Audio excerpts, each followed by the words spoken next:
You know what, guys? I was really looking forward to this finale, but what the fuck? You just can't end a season like that. Seriously.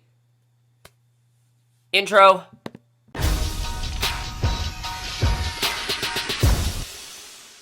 Hey guys, came out for the season finale of Empire, Season 2, Episode 18, past this prologue, and I was really looking forward to this finale because last week's episode, you guys know, really impressed me. I was very impressed by last week's episode. I think it was emotional. I think it was really satisfying. It just really seemed like a really great episode, and, overall, I will say I didn't think this episode was bad. I thought it was a good episode.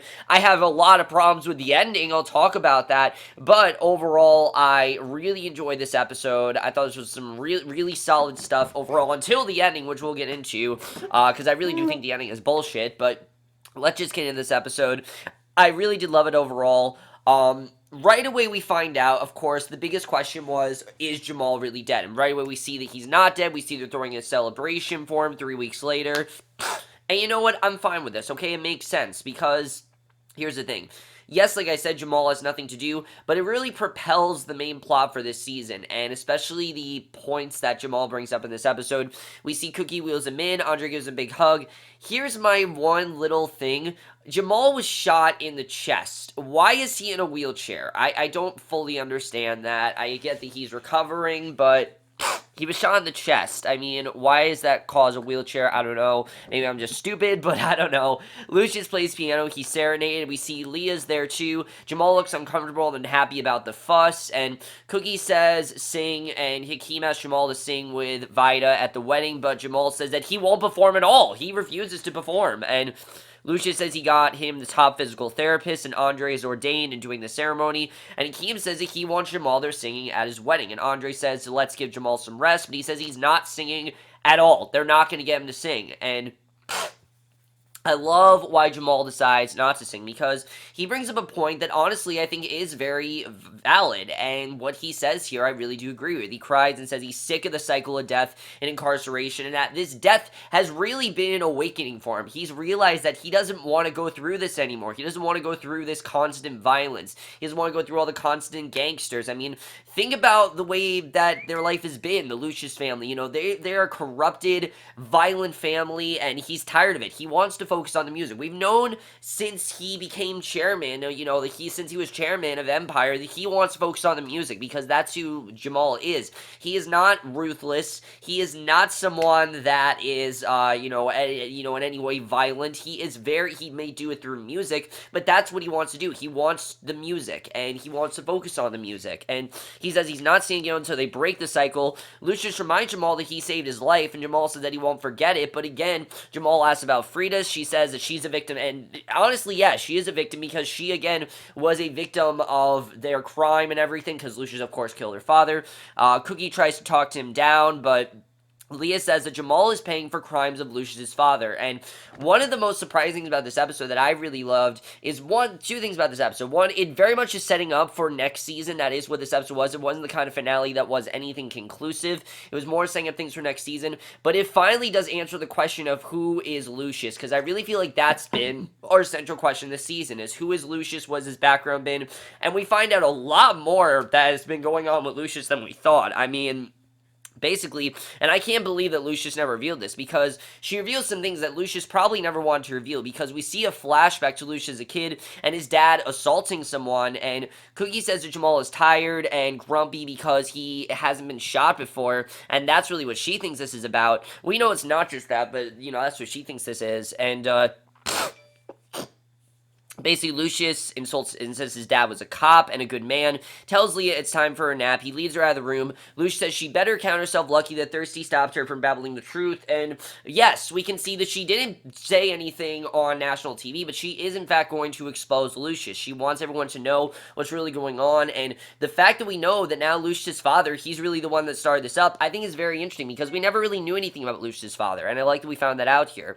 She tells her to stop trying to tell his kids the truth about his childhood, and, you know, we can see that Lucious is afraid of doing that, and The one thing I do have a problem with in this episode besides the ending is that Lucious really never has that revelation of accepting really his childhood and accepting really what happened to me. He never really gets to do that. He never finally says, all right, this is what happened to me, this is how I change it. He never really does that, and that's really what I was thinking was going to happen here, is that he was going to realize how to break that cycle, and while he does sort of break that cycle, he doesn't really end this episode with, oh, I'm going to try to change things because this is Lucious we're talking about, and it's clear that he doesn't want this story to be told. He, again, wants to pretend that he's a much different person than he is, and he wants his family to look a lot better as well, which, of course, we can tell there's a lot more going on there, so that's very interesting, and basically, Cookie tells Lucious that she's worried about Jamal, who's refusing physical therapy, which is crazy. He's outright refusing it, but Anika asks to speak to them and says that she was picked up by 2 feds and says she demanded they cut her loose. Thursday says that she'll try to subpoena her, and Cookie says what did they ask her, and she says Shyne Johnson. And we don't know who that is. Rhonda then comes in with this evil look in her face, and I love the way the scene was done. Just the inner rage. I really think Caitlin Doubleday killed in this scene. She chokes Anika, calls her an evil bitch, punches her in the face, and she doesn't care if Anika, tries to stop her or anything. She is just going to finally get her 2 cents with Anika, because she finally says she knows she pushed her, says she woke up, she saw the Louis Vuitton that she loves, and that connects to the way that Anika did this. Now, yes, Rhonda last week was very low-key about it, but now she knows that Anika pushed her, and she wants those answers, because it's making her go crazy, and she just can't do this anymore. And this inner rage that Rhonda has isn't, unwarranted. It's not just random, because we've seen she's done this before. We saw her when she murdered Vernon last year. She has this inner rage inside her. When someone really upsets her, or she really wants to protect someone, she goes crazy, and we really do see that here. And Cookie says, what, they ask you? And she says, basically, Rhonda says she knows she pushed her, says she woke up, and Cookie says that, Cookie is convinced that she didn't do this, and Rhonda, because, it's a lot to add, it's a lot to consider, really, that she could have done this, but Rhonda asks Andre to weigh in, but he doesn't back her up, says he's sorry for coming in like this, and I can understand why Andre, again, no one really seems to side with Rhonda on this. They think that Anika wouldn't do this, and Anika says she never do that. Thirsty goes to clean her up. Andre says they don't believe it, and neither does he. At this point, we are to assume that no one really believes Anika. We'll get into that, but Rhonda asks what about his visions that God told him someone pushed her down the stairs. And Rhonda says to do what she did for him for Vernon. She literally is saying she wants him to kill Anika, which is crazy, but honestly isn't, again, I think a bad judgment, because Anika, I think, very well did push her down the stairs. Throughout this entire episode, you kind of feel like Anika is either manipulating them. What I love about that scene, though, is that you don't know if she did push her, if she didn't push her, if she's been tricking us the whole time. I mean, I really have seen it as Anika, really, why would she get close to Rhonda if she didn't push her, because it just makes sense. And Rhonda says that he inherited the killer instinct from his father. Rhonda's angry, walks out on him, and you can really see why Rhonda's upset. It's not just because of the fact that Andre's not backing her up. It's the fact that no one's backing her up. And she has all of these claims and all of these things that are very valid, and no one seems to really believe her. Probably because they're distracted and focused on other things, but this clearly is, not as big as an issue to everyone as it should be, because it is a big issue. So Cookie and Lucious talk, Andre almost didn't have a wife. We thought that Rhonda died, and he almost didn't have a wife. So Cookie and Lucious talk about their problems. He turned on some music so no one can hear what they're saying. Now, I didn't really understand this at first, but then I understood he obviously doesn't want anyone to know. He sits close to her, says that after she was locked out, he had to deal with some of their enemies fresh from the drug deal. He says one of them was a job he did for someone else. It was for Tommy and Rosie, and I think this is the first time we hear these names. He says they had an artist they needed handled, and Cookie asks who else knows, and he says Tommy, Rosie, and just the 2 of them, and says that they're coming to Hakeem's wedding.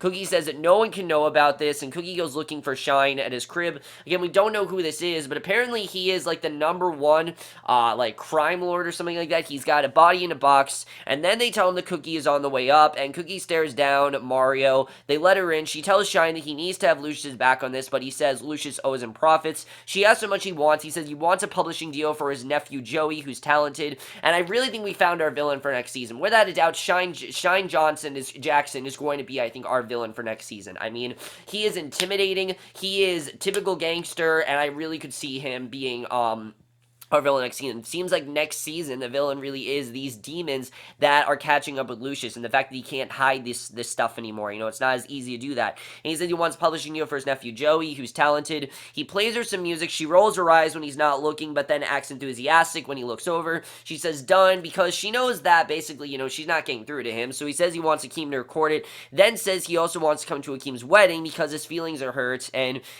despite the fact they don't want him there, he's going anyway. So you can really tell that he's not going to say no. He's going to go regardless. And Hakeem then takes Jamal back to his place, tells him he doesn't have time to nurse him. Andre's there too. Jamal says, please go. He's fine. They head out. And I like the way that everyone really is trying to help out Jamal, but you can really see that Jamal doesn't really want them to help him right now. He just wants them to end this cycle, and no one seems to be wanting to do that, which is sad to see, but honestly, I really did feel bad for Jamal. I mean, what he went through, yeah, it was a life-changing experience. And again, it feels very real because this is something that Jamal went through. This is something that really has changed him. And they head out, and I'm sure that Jamal always thought about this in the back of his head, but it never was as pressing as an issue as it was now. And Hakeem then asks Andre if Rhonda really left him. He says she went to LA about a design opportunity, so it appears that Rhonda left him because he's not backing her up, which I think is a bit of a stretch, definitely. Empire's always been quite over the top, but I think it just, for Empire, it works, I guess.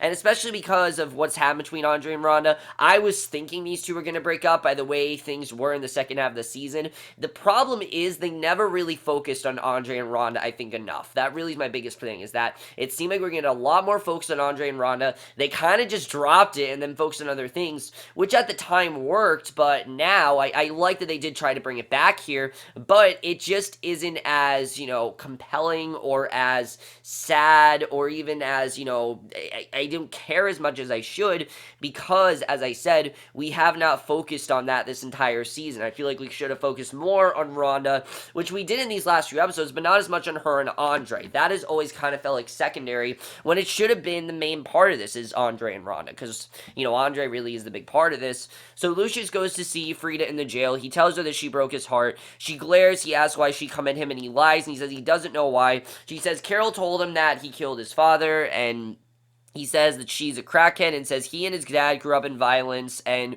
there's no confrontation with Carol in this episode, which I thought was interesting, because Carol was such a big part of the penultimate episode. You would think that she'd play a huge role in this episode. Well, she doesn't, which I thought, again, was very weird, that she does not play a huge role here. I mean, you think she does, but she doesn't. And he says he saw her talent, says that she was worth saving. He says he never laid a finger on her dad. He says this is about Jamal, then asks if she cares about him. He says Jamal is in a bad place because of choices that she made, and I don't like that Lucious is outright blaming this on her, because this is not at all Freda's fault. Freda was enraged by what Lucious did. She got her revenge. Yes, it was probably just a very quick decision that I'm sure Freda does kind of regrets, but I do think that this was mainly because of the anger. I mean, she wanted to find her father's killer, and she wanted to kill Lucious, and Freda knows very well that she wants Lucious dead right now. She doesn't really want to see him right now, and basically Lucious says he doesn't care what people think about him, and says life made him like this, but Jamal is not a bad guy. And that line I think is very interesting, him saying life made me like this. I mean, that kind of was me accepting who he was, but he's still not really accepting who he was, because he's never really, I wanted that scene where his mother calls him Dwight, and he says, yeah, I'm Dwight. I mean, he's never going to refer to himself as Dwight, but I think Lucious is realizing that he can't really change who he is. This is who he is. He can't really change it, and Jamal, he says Jamal's not a bad guy, and I love that he defended Jamal here after that huge fight, especially. He says he needs her help so he can help Jamal. He hands her a paper, said it's something he wrote. He hands her his phone with a beat on it, and she records on the beat he wrote, and Lucious listens pleased as she rhymes, and I don't really understand how Lucious, it was so easy for him to get Freda back on his side, which I don't think he got Freda back on his side, but of course, Freda loves to rap. She expressed her emotion through that. So Lucious comes to see Jamal, and this is probably one of my favorite scenes of the episode. I love the way this was done. He says he saw Freda. Jamal asks about her. Lucious says that she was stubborn and refused to let him pay for her lawyer, but accepted in the end and asked him to give this to Jamal. Lucious says that he ended the cycle today, says she's not mad anymore. He leaves. Jamal plays it, but then cuts it off. He goes to his keyboard. He makes some notes in his journal. He sings a little, writes down lyrics. He plays the keyboard, and you can really see this is Jamal not just realizing music and things like that and rediscovering his talent, but it's also him rediscovering how much he loves music. It's making him realize why he wants to do music, and I just really love seeing that. So I really really loved the way that scene was done. There's a family dinner the night before the wedding, and this is really another problem I have with the episode, is that I don't think the episode was as focused on the wedding as it should be. It was too focused on the cycle. I get that the wedding wasn't a huge part of this, and it was always kind of secondary, but I did like what they did here. The scenes we had, I thought were great. I will definitely say that. The wedding scenes were great. We saw Laura's parents are there too.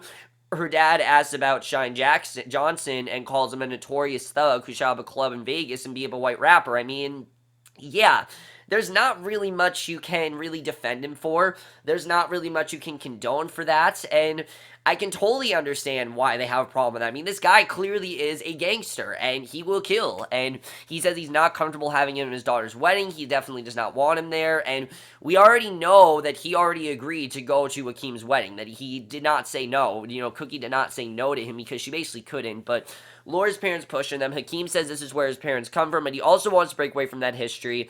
And Hakeem says that he and Laura are ending that cycle, and that they really plan on doing this together. They want to end this cycle. They don't want to go through this anymore. And that really, like I said, is the theme of this episode, that they don't want to go through this corruption anymore. So a strange section is at Jamal's place, working with him on a song. He tells him to stop impatiently, and it's kind of like that scene with Lucious last week. But again, Jamal, you can see this is just him and his passion for music. He talks to the cello player, says this has to soar. He starts him again, they play it again, he smiles, and unlike Lucious, he's not enraged at them. He's not yelling at them. He's just really giving them some tips. He's trying to make it sound as best as it possibly could be. And then at Empire, Lucious tells Cookie that he thinks Jamal is making music and that everything is good there. Hakeem calls his parents, says to come quick, it's an emergency. Anika's on the ledge, which to me, I thought is just the way to make her seem, you know, get them on her side and make her seem, oh, all sympathetic and everything. That's really what I thought was really going on here. So that's really what it was, is that, you know, this was just the way to get these two to basically,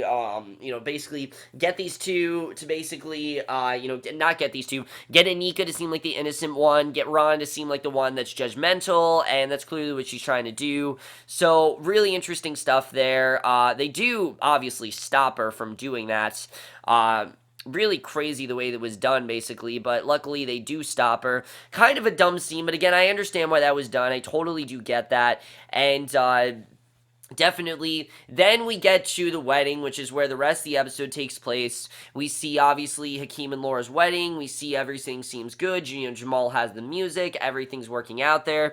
And we see that basically he literally talks her down off the ledge in a great scene. I really did think this was a great scene, though. I like the way, I love that Cookie was the one to get through to her here, because it really does show how much Cookie has changed. I mean, Cookie really is more of the glue that holds this family together, which in many ways it makes sense. I mean, Cookie, we know, started out the show by taking the fall for, you know, someone that she despised, really. You know, she never really loved Lucious. Even though she's really fallen back in love with Lucious now, she never really loved Lucious, and now she does, but, you know, before she just did it for for her family, and here she actually does talk, you know, she does talk Anika out of it. She says, look, I know that I express hatred for you, I know that I'm not really a fan of you, but you can't do this, you have a baby, you know, you're gonna be part of my family, I need to support you on that. I thought it was just a really great way of doing it, and the way that Taraji P. Henson did it was so subtle, and that's one of the reasons I love this scene so much, that Taraji P. Henson is anything but subtle, but the way she channeled this scene, I thought was so realistic. I love the way it was done. Probably one of my favorite Cookie scenes of all time. I absolutely love that scene. I love the way that she was able to talk Anika out of it, and it turned what could be a really over-the-top scene into a really genuine, kind of like closure for Cookie and Anika. This is the end of them fighting. This is the end of them backstabbing, and I definitely really like the way that was done. So really good stuff there, and I like that Cookie actually cries for her. She actually says she's going to be there for her. I mean, I don't think anyone really saw this coming, that Cookie would be the one to talk Anika out of it, but that's exactly what she did, and I really love the way that was done. So then we get to the wedding, which obviously is the big stuff, but it's actually the pre-reception. It's not even the wedding. We see Tommy and Rosie show up as wedding guests, and everything bad that could happen here does happen. We see everything, you know, everyone's there, but then Tommy and Rosie show up, where Cookie grills them for tips on how to steer clear from the feds. Their lips are sealed. Unfortunately, bringing the tension is a waitress who tracks down Anika, delivers her papers. She's been served, we find out, if only Tommy and Rosie had mentioned that Hakeem's wedding could be a hotspot for the feds. And basically, as the waitress runs out, Shyne gets into a table-flipping mess. Laura does walk out on her own wedding because she just can't do this. I mean, Shyne is causing so many problems. He's, you know, flipping tables. He's beating up people, and she just doesn't want this. She does not want her wedding full of gangsters. She does not, and I mean, nobody wants a wedding full of gangsters. I mean, you want a wedding, and I think you want a wedding to be one of the best days of your life. Everyone does. I mean, even if whether you're a guy or a girl, you want to be one of the best days of your life. You want to be as perfect as possible, and this is not at all what Laura wants, and Laura does walk out on Hakeem. Now, it's heartbreaking, but I'm really not surprised, because Hakeem really tried to prove himself to her, and Hakeem, I think, really did want to, show Laura that his family is not this way, but we know that she was always very innocent. We know that Laura started out the season as, very innocent. She wasn't sexual. She focused on music, and it's very much like Jamal, is that she does not want to be part of this, and she basically is going to get disgusted by this kind of stuff, and she walks out, and Hakeem starts broken. He's devastated, and you can really see that he's really upset, and I thought this was really well done the way that was. You can see in his eyes that he's really upset about this. I love the way that was all handled. And Lucious quickly thinks of a solution to make it so Anika won't have to testify against the Lyons and whatever the feds are cooking up, because they know that obviously Anika right now, something is going, we know that they obviously want Anika. So Lucious is thinking, how are we going to get Anika away from the feds? Because obviously, they don't want to have to kill her. The fact that she's pregnant, the fact that Rhonda's going after me, there's a lot of stuff going on. They really don't want Anika to have to testify against them. So basically, he comes up with this really, I think, genius idea that really in many ways screws all them over, but it really is something that I think Lucious really thought there wasn't any other way to do. Instead of Hakeem getting hitched, it's Lucious. That way Anika won't have to testify against her husband. Because he's her husband, she can't testify against him. And of course, these two never still were always engaged. Like, they never broke off the engagement. So Anika and Lucious, they actually do get married. It's a really shocking scene, but they actually do get married, and Cookie, really, you can see she still does love Lucious, and I love the way she tried to talk Lucious out of it. Again, we see that scene where she tries to talk him out of it, says, don't do this, if you love me, don't do this, and it's a really sad scene. I really do think that, this is something that he's gonna be regretting, definitely. He's gonna, I think, be regretting, marrying Anika, and it's not a happy scene. Like, the way it's portrayed is not at all a happy scene. You can definitely see that he doesn't want to have to do this, but that's the way that it worked out. That's really the way that happened, and basically, it's really sad, because in one scene, you have Cookie and Lucious, where Cookie's, like, twerking for Lucious, and everything seems good, and then in a second, Lucious just changed things, and I get that he wants to end the cycle this way, but this is not him ending the cycle. This is making things worse, and of course, Jamal said that he's not ending the cycle at all. Jamal's forced to sing for them because he came up with that song. He has to sing it for someone, and then we get this ingenious reveal that I just loved. I thought this reveal was fantastic. I mean, it really does show how crazy Empire can be, but this is the right kind of crazy. Empire is two kinds of crazy. You have the crazy like that, flash mob scene where everyone's dissing, Jamal for being gay, that whole scene that was crazy and stupid and things like that. And then you have scenes like this, which is just fantastic. We see Lucious' mom's, Leah sees him, casually asks a question, and basically casually asks, what is your half-brother doing here, referring to Tariq, and we find out that not only is Tariq a cop, he is, in fact, Lucious's half-brother. It is a huge reveal. I love the way that was done, and the story here really is tragic. It turns out this is something we never heard about before. Now, we knew Tariq, obviously, he was clearly going after Lucious, but we never really knew why, and we now know really what's going on here. It turns out that Lucious and Tariq share the same father, a guy who was shot in front of Lucious's young eyes, and the killer and Lucious's dad clearly do know each other, and it scarred Lucious for life, as well as Leah. Now, we don't know who this man was that shot Lucious's father.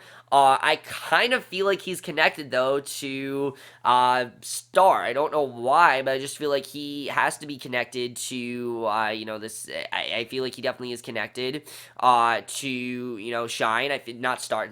Star is a show that's going to premiere in January. Shyne. I feel like he is connected to Shyne Johnson just because of the way that Shyne Johnson is.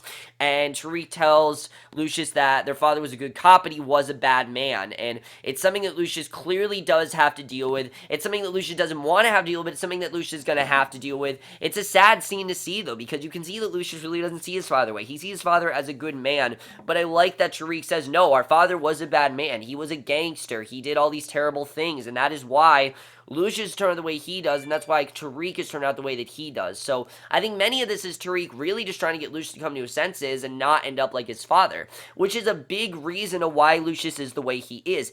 He's accepted that what his father has done, I don't think he thinks it's wrong, but this is what he's grown up with all his life, and he really sees this kind of as acceptable behavior, and Tariq clearly is trying to steer him away from this. I think it sets up this really interesting thing, and a lot of people are saying Season 3 is going to be like The Godfather. Oh yeah, I totally see that, because this really changes everything. The fact that Tariq and Lucious are related, I love that reveal. It makes things even more interesting, and it's really gone from just something as simple as Lucious's mother is crazy to Lucious's mother really is not crazy at all. I don't think she's crazy. If anything, she's very dangerous, and obviously she's, I'm not saying she's rational or anything. She's definitely not rash. If there's anything she is, it's not rash, but I do think that she really is just trying to get him to come to his senses and really just admit what's going on.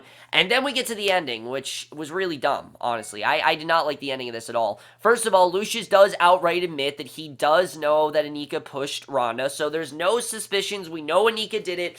Also because Anika can't deal at all. We see she heads out for some fresh air near a ledge, and we're thinking, is she going to jump again? And I'm like, don't jump again. Rhonda then comes out of nowhere. I have no idea where Rhonda was. She was not at the wedding. How she found them, I have no idea. There is so much not making sense here. They start brawling again. They choke each other. They nearly almost kill each other, and someone gets thrown over the balcony. Andre walks out. Basically he tries to stop them, and before he can do anything, someone falls over, and that's how it ends. Literally, that's how it ends. Someone falls over, and I literally screamed, no, fuck, I hate you. Like, I literally screamed that. I was so pissed that that's how they ended the show. And the fact that, they ended it this way, and the fact that, one of them is dead. Now, look, I like that we know that's either Anika or Rhonda. I do like that. But they made it seem like this was going to be a huge death. I mean, I watched the promo and the behind the scenes, and they said, oh, it's going to change everything and things like that. Anika does change a lot, definitely. Anika's a big part of this because Anika just, Lucious just got married to her. This will really screw them over if she's dead. And then Rhonda, what's this going to do to Andre? I'm not really sure. I mean, we know the problems that Andre already has and that bipolar that he's kind of getting over, but he definitely still does have. But it sounded like Anika died. I'm thinking Anika's the one that died. I'm not really sure, though. But this is really crazy what's going on here. I know we're going to find an answer very soon, but either Anika or Rhonda are dead. I see it being Anika because this entire episode very much focused on Anika, so I can very much see that happening. But Rhonda, I think, is just as possible if Anika did it to Rhonda. I really feel it's Rhonda's inner rage, though. I could really see that happening. Just the scene in general, to me, just really felt like, oh, we need a really big, huge, shocking cliffhanger. That's the way it ended. And I just didn't like it, I gotta say. The ending just did not really work for me. Other than that, though, I really liked this episode. I thought there was some really good stuff here. Was this episode a bit scattered and a bit unfocused? Yes, but I thought overall it was a good wrap-up. It set up things for Season 3, and Season 3 really is going to be crazy. I mean, now we know that Lucious and Tariq are related. That's going to be really interesting. I think a big part of Season 3 is, can we get away from that violence and corruption? I really don't think we're going to be able to. I think now we have our clear villain. I think Shyne is definitely our villain for next season. He already seems very not compelling, he seems very scary. Honestly, yeah, he did seem kind of scary. I thought they did a very good job of making him seem very intimidating, so I definitely think that Shyne is going to be our villain next season. Let's talk about Jamal, because Jamal is probably in the worst position now, because Jamal was the one that wanted to end this. It's clear this is not ending anytime soon. Cookie's the one I feel the worst for, though, because Cookie really did love Lucious. She wanted to have a relation with him. She has a chance now because Anika could be dead, but I don't really know. I mean, Anika definitely did push Rhonda. She admitted she did. She admitted she did want to push Rhonda and everything, so that cat's out of the bag, and definitely Lucious knew that Anika pushed Rhonda, Rhonda and how that all turned out, so that's very interesting as well. But how is this whole Tariq, Lucious scenario going to turn out? I feel like a big part of this is finding his father's killer. I mean, who killed his father? We don't know. Is that man still alive? I feel like that man's still alive. I feel like it's going to be a big part of next season. I'm definitely looking forward to seeing how that's going to be. But when all is said and done, guys, how was this season? really scattered. It really was. There were a lot of ideas I see that they put into the season. They clearly, here's why I think the season was so scattered. First of all, last season they had 12 episodes. They did the story they could in 12 episodes, and then I thought they'd have more time to do things this season. The problem was, I think they just got too, they had too many ideas. They had too many ideas. They didn't all fit together. Some of them worked, some of them didn't. Some of those terrible ideas, such as, that horrible twist that I still don't understand with the whole reveal of what happened with Mimi, and then that other character, I can't even remember her name now, but Mimi and Camilla, that never really went anywhere. They clearly did try to set up things for the season, but really when it comes down to it, the season was about who is Lucious Lyon, and I think we finally got that answer in this episode, which I'm glad we did get. And overall, I did enjoy the back half of the season. The first half of the season is missed potential. The first half of the season is a broken season. It doesn't work at all. The second half, I think, worked a lot better. I enjoyed the second half a lot more. There was only one episode I didn't like in the second half of the season, and I think overall, they've really just set up an interesting season 3. I think season 3 is going to be a lot different. I think it's going to be darker, which is good, because I do kind of want a darker season. I do think that this is a way for, I think any hope that we had for these characters is gone. I don't really know what's going to happen next season. We'll have to see what happens with that. I feel like we're definitely approaching a more gangster-type season. I think a lot of those gangsters we're going to see, they're really going to play a big role in the next season. But overall, guys, I know you guys saw this finale. What do you think of this season in general? Love to hear your thoughts on it. I overall really did enjoy this finale. I don't want you guys to think I didn't like it. I did not like the last scene. I thought it was very badly constructed. Just the way it was done, the way it just ended with Andre walking out and then someone falling over the balcony. Just, no, don't do that. It's really annoying. I hate it when shows don't reveal who died. It's really dumb. I don't want to have to wait next season for that, but let me know what you guys saw this season. What did you think of this episode in general? Like I said, for me, I think the second half of the season worked a lot better. I think they told a much better story this season than they did. I think they really made... Remember, guys, I was going to stop watching the show. I'm glad I didn't, because the second half, honestly, was really good. I really enjoyed the second half. I like the character Leah Walker. I love the reveals we got with Lucious. It really made him already a more compelling character. I can't wait to see where they go with that next season. Let's talk Hakeem as well. I feel terrible for him. I don't know if him and Laura have a future. I don't think they do. I don't know if he's going to get back together with Laura, if Laura's going to come back in his life ever. I'm not really sure. But overall, guys, most guys saw this episode. Love to hear your thoughts on it, and we'll see you guys in my next show, which will be for tonight's episode of The Americans, which obviously I am hyped for because it's been an amazing season, and I will see you guys for that. Okay, bye.